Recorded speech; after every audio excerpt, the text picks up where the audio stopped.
Thank you जनाब speaker. जनाब speaker, मैं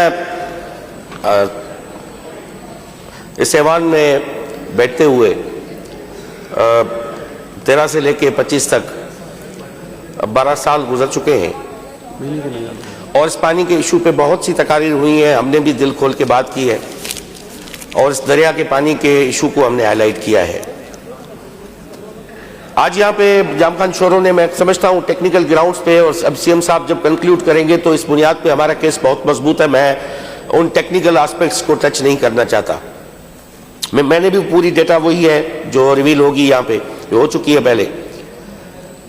अब मैं एक एमपी के तौर पर बात करूं, मेंबर ऑफ प्रोविंशियल असेंबली के तौर पे बात करूं, एक सियासी वर्कर के तौर पे बात करूं, या मैं एक शायर के तौर पे बात करूं।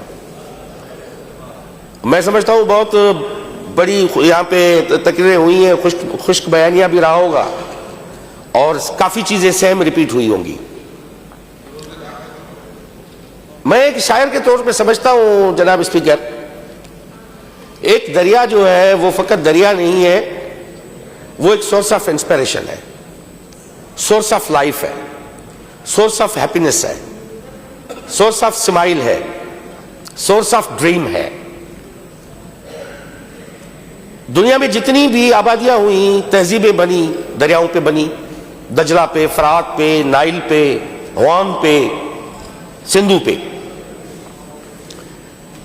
मगर ये दरिया जिसको कदीम जमानों में जोगियों की एक मिथ थी, जो गिलगित से लेके नीचे तक वो जोगी वो यही मिथ बयान करते थे कि एक सांप निकला है हिमालय से जो नीचे तक वो गया है, फिर वहां से निकला, इनको पश्तूनों ने अबासीन फादर ऑफ रिवर्स का मुख्तलिफ नाम दिए, ग्रीक्स ने मुख्तलिफ कुछ का। मगर इसके साथ बड़े जुल्म यह है, एक शायर के तौर पर मैं कह रहा हूं, इंसानों ने बड़ा खिलवाड़ किया है, हमने बहुत खिलवाड़ किया है, हमने अपने बच्चों के मुस्तकबिल को दाव पे लगा दिया है। हमने आज तक जितने तजुर्बे किए हैं, हमने इंडस को लेबोरेटरी समझ के उसमें अपने अपने तजुर्बे किए।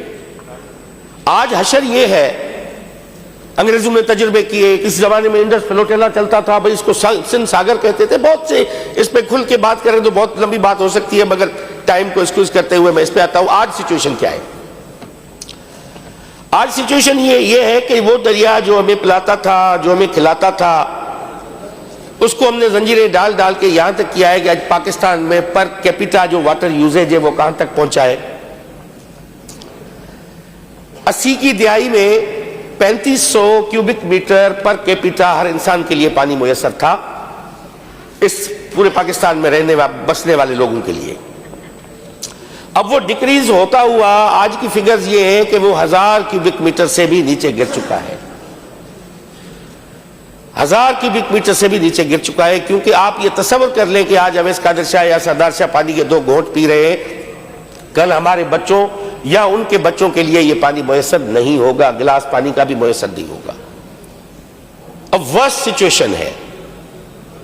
ये कैनाल बनाने की बात करते हैं, इन्होंने कभी पंजाब की सर्वे की है कि पंजाब को देखा है कि पंजाब की जो खुद गुज़श्ता 25 साल की जो वो वाटर शॉर्टेज की जो डेटा है, 45% सिंध की है, 15% शॉर्टेज पंजाब की है। कभी पंजाब की स्टडी की है? ये मैं नहीं समझता कि ये कौन है पंजाब हुकूमत में बैठे हुए ये नाकबत ना अंजार जो इस किस्म के मशवरे देते हैं कि आप एक सहरा को आबाद करने के लिए गुलिस्तान को आग लगा दो। एक सहरा को आबाद करने के लिए गुलिस्तान को आग लगा दो। लाहौर की सिचुएशन में, लाहौर जो तख्ते रंजीती रहा है, आज भी पाकिस्तान के पावर डायनामिक्स का कैपिटल है,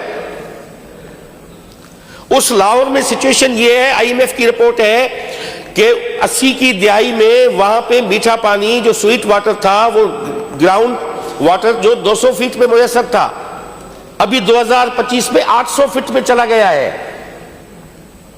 लाहौर की सिचुएशन बता रहा हूं, सिंध को तो छोड़ दें, जो वाटर टेबल यहां पे हमारे यहां राइज हो रही है, जो कड़वा पानी समंदर आगे जो बढ़ रहा है, जो डेल्टा बर्बाद किया है, उसको छोड़े आप कहानी। मैं पंजाब का केस लड़ रहा हूं, पंजाब का मुकदमा लड़ रहा हूं। पंजाब में जो जनाब स्पीकर जितनी रिवर्स आती हैं उसके थ्रू और बारिशों में जितना वाटर ग्राउंड वाटर रिचार्ज होता है सालाना, वो 18 billion cubic metre recharge water होता है पंजाब में, और उनकी यूजेज जो है, जिस तरह वो एक्सट्रैक्ट कर रहे हैं जमीन से निकाल के पानी को, उसकी सूरत हाल ये है 17.5 बिलियन क्यूबिक मीटर इस वक्त यूजेज है।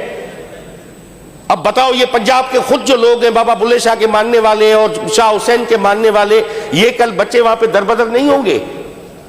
ये सिराइकियों के नाम पे डेवलपमेंट होती है। सिराइकियों से तो पूछो वो क्या कहते हैं कि वो पानी कैसे आप अपस्ट्रीम में उल्टा लेके आप सहरा आबाद करोगे? सहरा नहीं हो सकेगा। इंडिया का मिसाल ले ले, वहां पे इन्होंने 3 दरियाओं का रुख मोड़ा, सतलज, ब्यास, रावी का, राजस्थान को आबाद करने के लिए। वो नहीं कामयाब हो सका वहां पे। अब राजस्थान उस तरफ पड़ा हुआ है, हम देख रहे हैं, नहीं हो सकता, ये पॉसिबल नहीं है, फिजिबल ही नहीं है मंसूबा। हाइड्रोलॉजिकली जो हाइड्रोलॉजी के बाहर है उनके आप सुन ले गुफ्तगू, हमारे नहीं है, वो भी पंजाब से ताल्लुक रखते हैं, उन खुद के बयान पड़े हुए हैं। ये फिजिबल मंसूबा नहीं है, ये हो नहीं पाएगा। नुकसान क्या होगा इस ताले आजमाई में, इस तजुर्बे का नुकसान ये होगा कि एक पाकिस्तान में बची कुची जो हारमोनी हम लूज कर देंगे।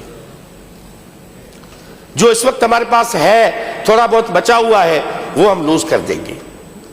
इसलिए मैं समझता हूं कि मेरे गुलिस्तान को आग लगाकर तुम अपने सहरा में फूल उगाते हो, मेरे गुलिस्तान को आग लगाकर तुम अपने सहरा में आग लगाते हो, इस चमन के वाली जिंदा है अभी, तुम खामखा की धूल उड़ाते हो। ये हो नहीं पाएगा, और मैं नहीं समझता कि ये बन भी पाए, और मगर इससे नुकसान बहुत कुछ हो चुका होगा। ये रियलाइज करने की जरूरत है। हमें पाकिस्तान बचाना है, पाकिस्तान में हार्मनी को मेंटेन रखना है, और सिंध के लोगों ने बहुत कुर्बानियां दी हैं। मैं कहता हूं कि सिंध के लोगों पे रहम खाओ, और हमने बहुत भुगत चुके हैं। हमारा ये पूरा जो डेल्टा था, जैसे ब्रह्मपुत्रा और गंगा का सुंदरबन का डेल्टा आबाद है, हमारा ये आबाद डेल्टा बर्बाद हो चुका है। हमारे बच्चे कल जो है ये मछलियां मार के जो गुजारा करते थे, कल ऐसा ना हो कि अपने बच्चों की लाश उठाए।